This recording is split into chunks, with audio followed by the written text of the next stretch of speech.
Oggi Teleradio Pace compie 29 anni, un servizio a Dio e all'uomo che si realizza grazie all'aiuto della Provvidenza e di tanti benefattori. Giovedì 30 maggio la festa a Rupinaro. Inizia il conto alla rovescia in vista delle elezioni a sindaco. Santa Margherita ha 3 candidati alla poltrona: Guglielmo Caversazio, Paolo Donadoni, Claudio Marsano.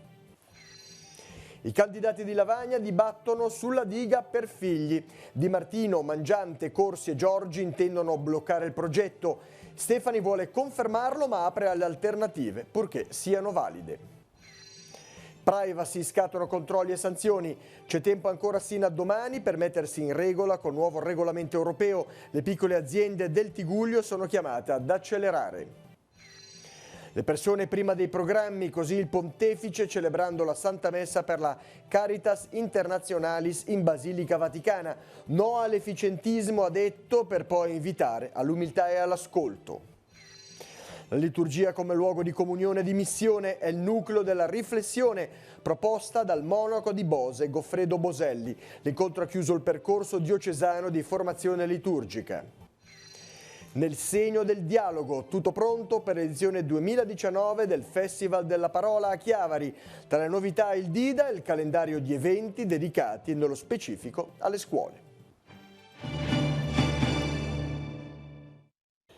Buonasera a tutti gentili telespettatori, benvenuti nei nostri studi. La data del 23 di maggio è particolarmente significativa per quanto riguarda la nostra emittente. In questo giorno, nel lontano 1990, Teleradio Pace trasmetteva il primo segnale su una porzione di territorio del Tigullio. In questi 29 anni il cammino compiuto è stato tanto, ma le sfide non sono terminate e l'operato di radio e di televisione prosegue affidandosi ancora una volta all'aiuto della Provvidenza e a tutti i suoi sostenitori. Vediamo.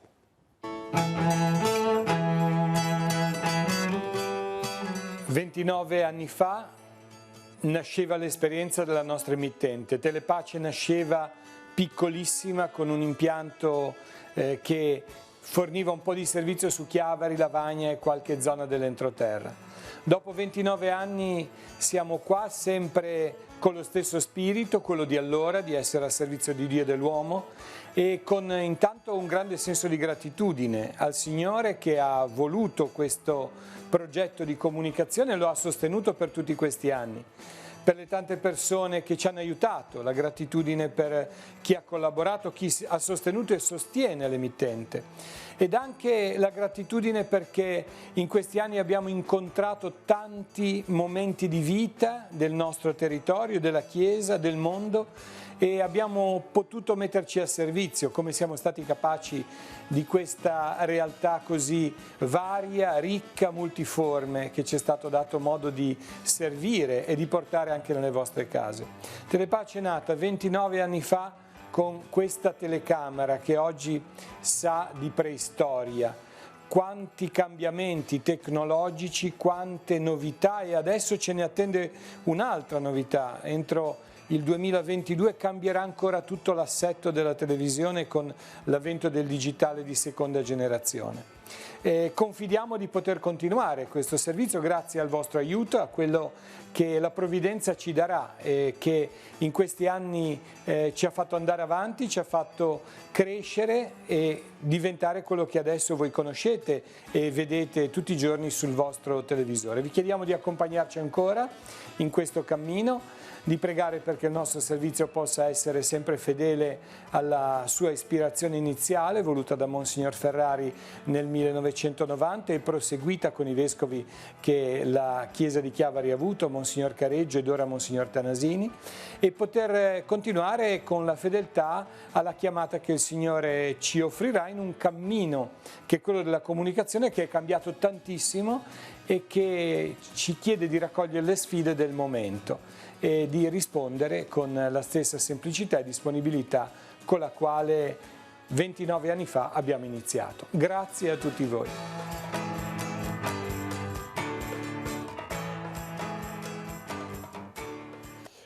Queste erano le parole del nostro direttore. Vi ricordo che Telepace festeggerà il 29° compleanno giovedì prossimo, 30 maggio, alle 19 il vescovo Monsignor Tanasini presiederà nella parrocchia di San Giacomo di Rupinaro a Chiavari la Santa Messa di ringraziamento. Seguirà un momento conviviale a cui siamo tutti invitati. Apriamo ora la consueta pagina dedicata alle elezioni. Oggi proponiamo la scheda sui 3 candidati a sindaco per quanto riguarda il comune di Santa Margherita Ligure. Vediamo la scheda.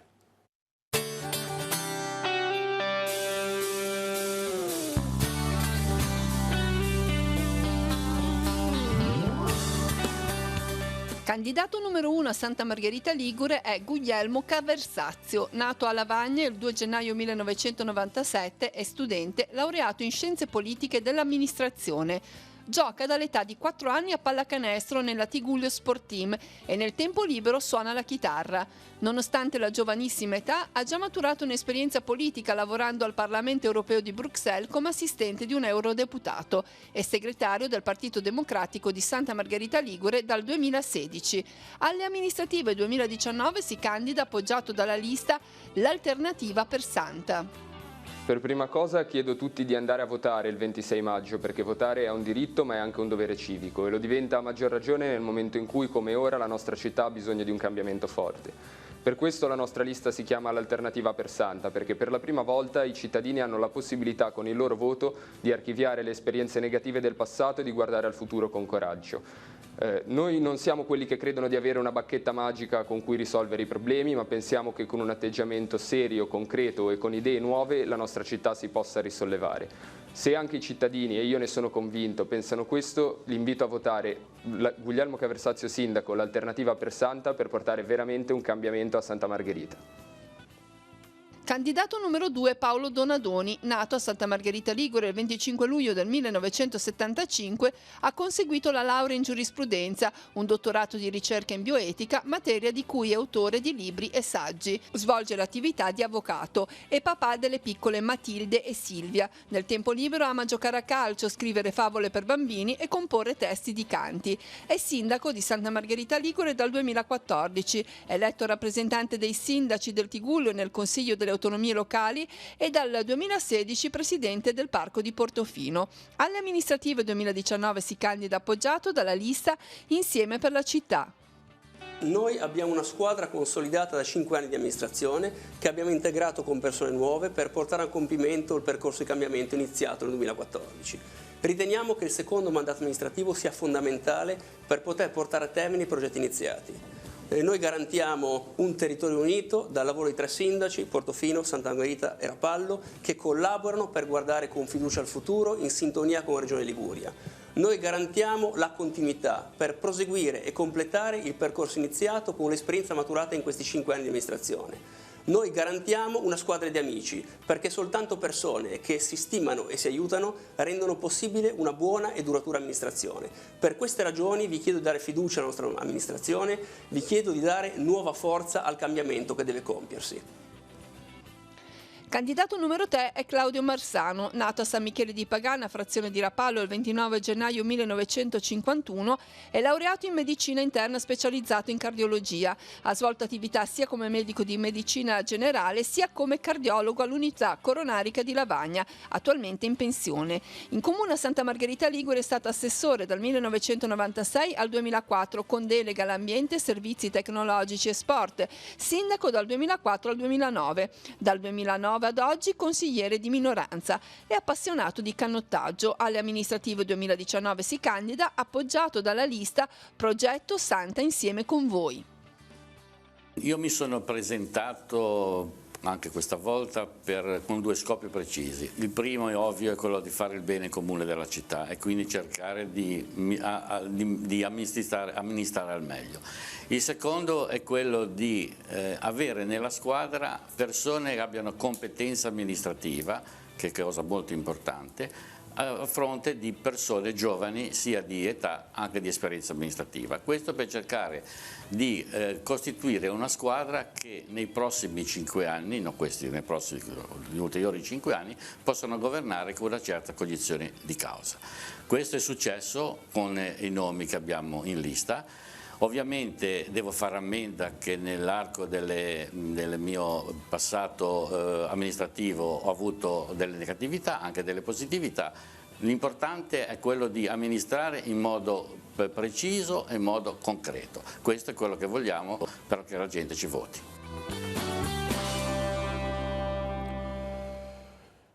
Fino a domani Telepace dedica uno spazio speciale alle amministrative 2019. Oggi ad esempio è dedicato al comune di Santo Stefano d'Aveto e anche al comune di Rezzoaglio.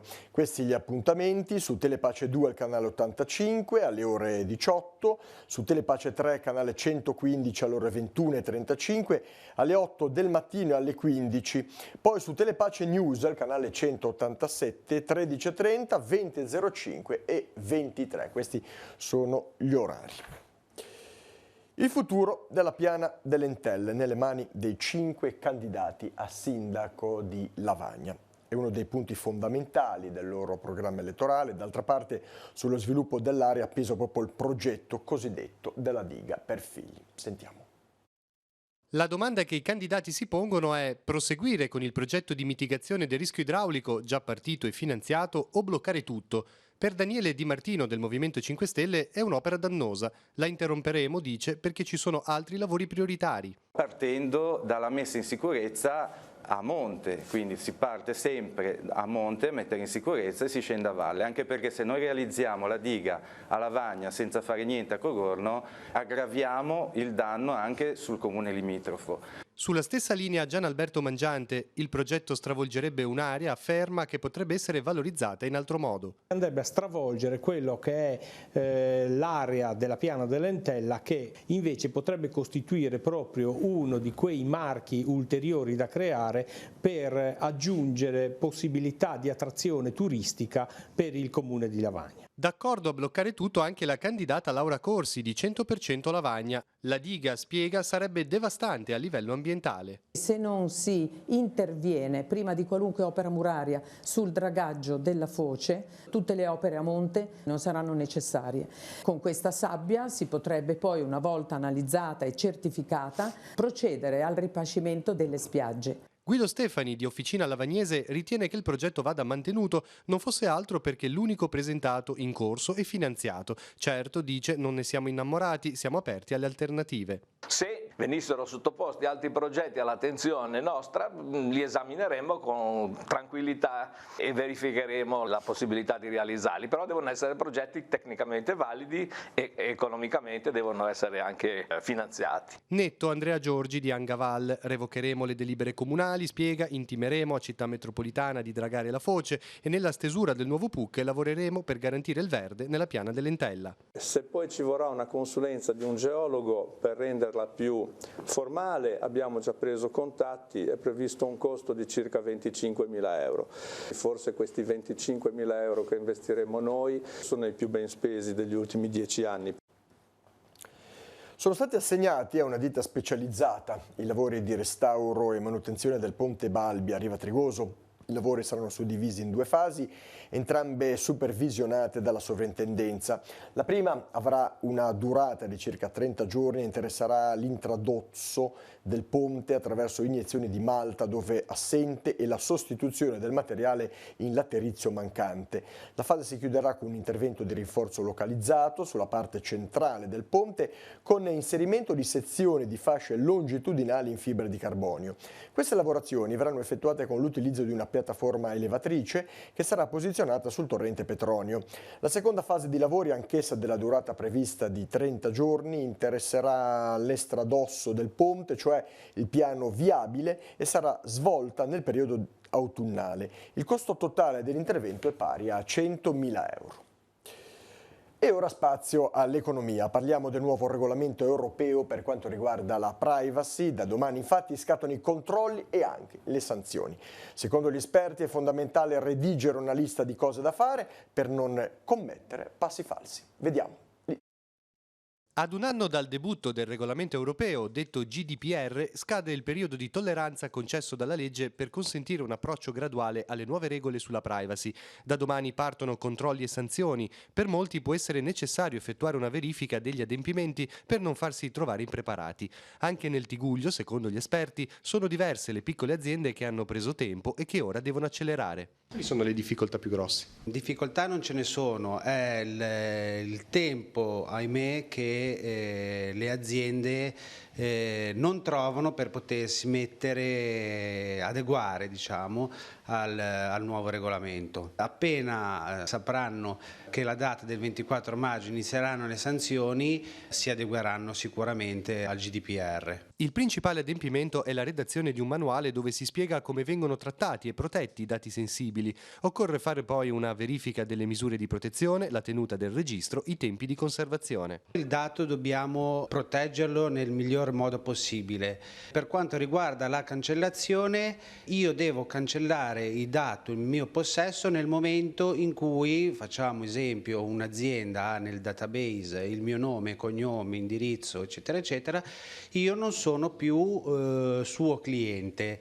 O ho l'obbligo di cancellazione o ho l'obbligo, almeno semestralmente, di controllare la veridicità di questo dato. Dal 24 maggio dunque scattano i controlli del garante della privacy. Le sanzioni a carico del titolare del trattamento possono essere molto pesanti e dipendono dalla violazione. I controlli saranno effettuati per quelle piccole aziende dove si trattano dati particolari, cioè gli ex dati sensibili. Quindi possiamo parlare di studi commercialisti, studi di consulenti del lavoro, farmacie, cliniche. Il prossimo 30 di settembre scadrà la proroga per l'acquisizione dei requisiti di idoneità operativa dei volontari della protezione civile. In Liguria un esercito di ben 5.000 persone, metà di loro deve ancora concludere la formazione di primo livello ed effettuare il controllo sanitario. Per aiutarli la Regione ha scritto e inviato una lettera ai medici di medicina generale invitandoli a rilasciare i loro certificati gratuiti. L'importante è che i volontari siano in possesso di una dichiarazione del legale rappresentazione dell'organizzazione di appartenenza. Numerosi medici già lo fanno, ma l'obiettivo della Regione è la sottoscrizione di un protocollo sanitario che per la prima volta in Italia, con risorse regionali, offre ai volontari un check-up medico gratuito presso le ASL.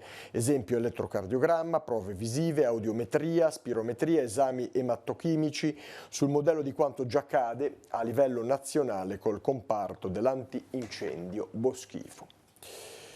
Pagina ecclesiale, le persone vengono prima dei programmi, così il pontefice oggi nella Santa Messa celebrata in Basilica Vaticana per l'apertura della 21esima Assemblea Generale di Caritas Internationalis. Secondo il pontefice la Chiesa fa discernimento davanti alla realtà delle persone, non davanti al computer e con lo sguardo umile di chi sa cercare negli altri la presenza di Dio, che non abita nella grandezza di quello che facciamo, ma nella piccolezza dei poveri che incontriamo. La Chiesa dunque, secondo Francesco, non deve essere un modellino perfetto che si compiace di se stessa, ma è chiamata allo slancio evangelico, non a compromessi di tipo aziendale. Infine ha invitato ad evitare il gattopardismo, cioè fingere di cambiare qualcosa senza poi in realtà cambiare nulla. L'invito conclusivo è stato quello di chiedere al Signore di liberarci dell'efficientismo, della mondanità, dalla sottile tentazione di rendere culto a noi stessi, alla nostra bravura, dall'ossessiva organizzazione. Si è concluso il percorso diocesano di formazione liturgica sul tema Rinnovare la Chiesa vivendo la liturgia. I ministri della comunione, i lettori, i custodi degli edifici sacri, i cantori si sono ritrovati per un tempo di riflessioni guidati dal monaco di Bose, Goffredo Boselli. Al termine noi lo abbiamo intervistato, lo ascoltiamo. Come la liturgia può aiutare a vivere la personale relazione con il Signore nella sinfonia di un noi? La liturgia è il luogo dove si vive l'io e il noi insieme. L'io e il noi non sono due realtà contrapposte, ma due realtà che sono chiamate a unirsi. Quindi nella liturgia c'è l'io, anche nei testi io credo, io dico amen, ma c'è il noi della comunità cristiana, il noi dei fratelli e delle sorelle che celano insieme il Dio nel quale credono. Nel nostro contesto sociale e culturale in profonda trasformazione, in continuo e rapido cambiamento, come la liturgia oggi può essere un luogo di missione? È un luogo di missione nella capacità, se è capace di diventare luogo di ospitalità, se la liturgia è capace di accogliere, di ospitare i tanti modi oggi di ricerca della fede, di cammini spirituali molteplici, può essere luogo di missione. È luogo di missione se è luogo di ospitalità e di accoglienza. È vero che esiste un messale appositamente studiato per i fanciulli, ma è anche vero che spesso alcuni termini della liturgia sono ormai difficilmente comprensibili dalle persone. È ipotizzabile un rinnovamento dei linguaggi dei testi delle preghiere liturgiche? Io credo che non solo è ipotizzabile, ma è necessario. La Chiesa dovrà incamminarsi in un vero e proprio laboratorio per trovare un nuovo linguaggio per dire la fede oggi. La fede è la stessa, è la fede dei padri, la fede degli apostoli, ma è cambiato il modo di dire la fede. Anche la liturgia con il tempo, con gli anni, con i decenni, dovrà fare un cammino per rinnovare il proprio linguaggio, il linguaggio della fede.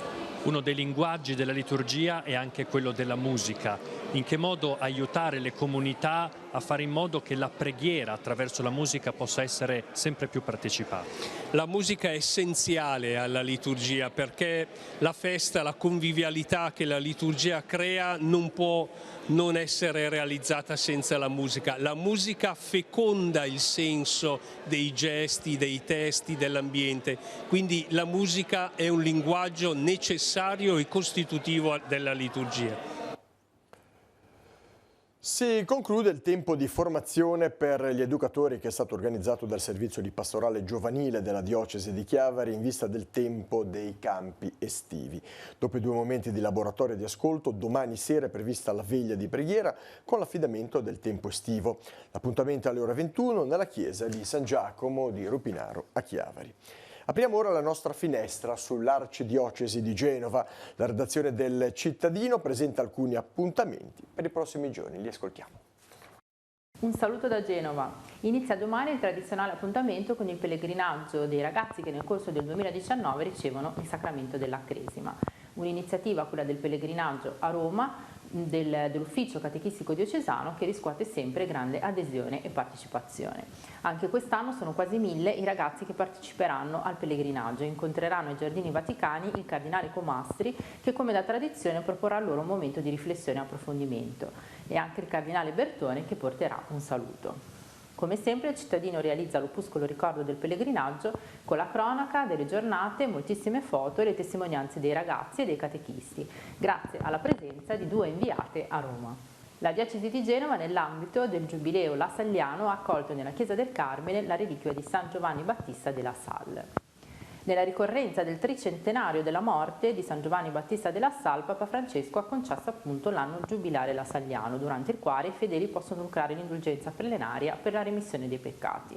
Tra le azioni per ottenerla c'è proprio il compiere un pellegrinaggio in un luogo dove è custodita la reliquia del santo, e quindi per Genova la Chiesa del Carmine, dove la reliquia rimarrà fino al 31 dicembre del 2019. Venerdì 31 maggio a partire dalle 19:45 è in programma nel Salone Parrocchiale di San Pio X la cena Eritrea solidale. Il ricavato della serata sarà interamente devoluto al progetto di alimentazione integrativa sostenuto da Mesi Onlus nelle missioni delle suore figlie di Sant'Anna in Eritrea. La quota di partecipazione alla cena è di 20 euro, le adesioni vanno confermate entro il 27 maggio con un messaggio privato sulla pagina Facebook dell'associazione Mesi Onlus oppure alla mail info@mesimesi.it o al numero 347 30 80 249. Da Genova è tutto, restituisco la linea a Chiavari.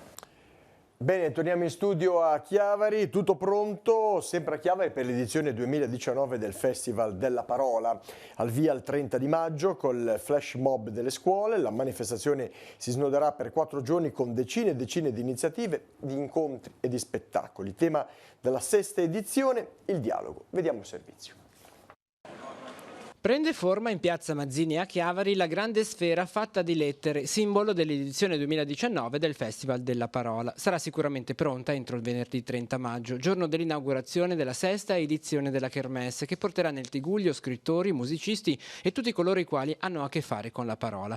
Il flash mob dei ragazzi delle scuole che ricorderanno la caduta del muro di Berlino farà da apertura ad un ricco calendario di appuntamenti che avranno come filo conduttore il tema del dialogo. Ritengo che veramente oggi ce ne sia un grande bisogno. In qualche modo già l'anno scorso è stata un po' l'anticamera, no? L'Agorà è dove tra l'altro si muove e si adopera il dialogo, quindi un bisogno veramente di dialogare, di restituire una certa dignità, un certo valore, ridimensionare un po' di cose, se possibile molto modestamente nel nostro piccolo. Saranno tra i protagonisti attraverso i quali si snoderanno gli eventi del festival Leonardo da Vinci, di cui ricorre il 500° anniversario della morte, Lucio Dalla e l'anniversario della caduta del muro di Berlino. Quest'anno si accentua la tripartizione con la quale sono state suddivise le proposte e le iniziative, con un nuovo spazio, il Dida, riservato in particolare alle scuole. Le scuole, quindi l'interazione tra scuole e festival, come peraltro si vuole che sia, perché il festival è nato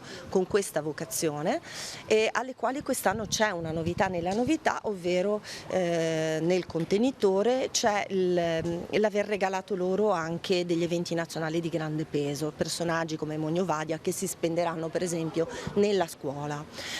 Il Fuori Festival, commercianti, quindi il nostro tessuto locale territoriale, le associazioni locali e territoriali avranno un loro calendario e il festival con i 30 eventi nazionali. Questo proprio per dare una visibilità, restituire ancora di più se possibile una maggiore visibilità e dignità al lavoro svolto.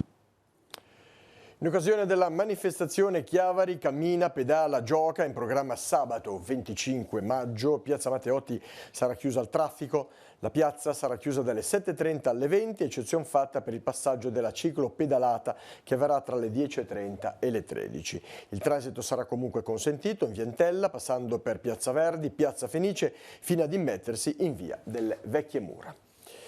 All'Andersen Festival di Sesti Levante ci sarà anche il cantautore Diodato. Dopo l'annuncio della presenza di Rafael Gualazzi arriva una nuova partecipazione alla Kermesse in programma dal 6 al 9 giugno. Diodato si esibirà in un concerto acustico venerdì 7 giugno alle 21 presso la Baia del Silenzio. E ora, come di consueto, scheda degli appuntamenti per la giornata di domani. Può partire la sigla.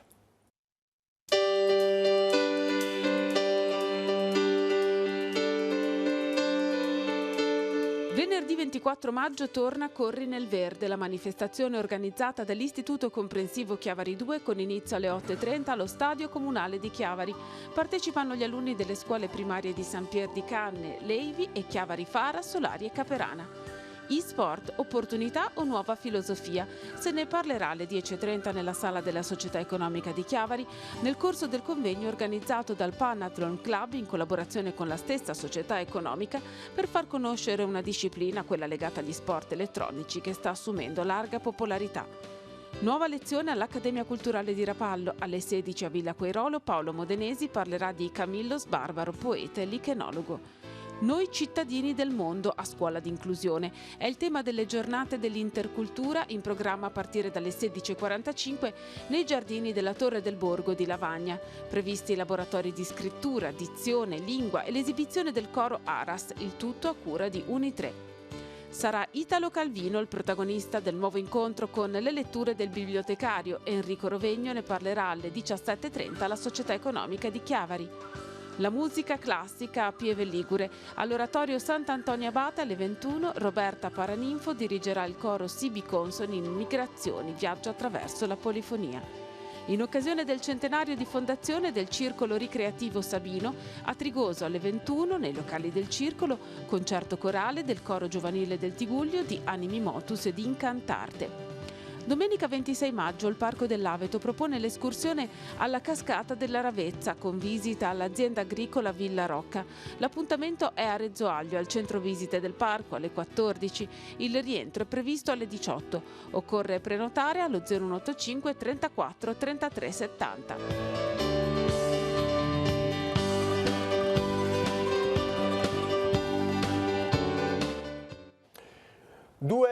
2 nuove LIM per le scuole medie ed elementari di Moconesi. Le lavagne interattive multimediali sono state inaugurate stamani nel plesso di via Terzonasca Gattorna. I dispositivi sono stati messi a disposizione dal gruppo Banco BPM ex Banco Chiavari e che ha messo appunto a disposizione 3.000 euro come donazione. Una lavagna elettronica sarà utilizzata nella scuola media, l'altra nella scuola elementare. Nei giorni scorsi inoltre una LIM è stata donata alla scuola dei negozianti di Gattorna. E ora prima di chiudere una notizia di sport e una notizia di calcio. Il Sestri Levante ha annunciato il nome del nuovo allenatore della prima squadra per la stagione 2019-2020.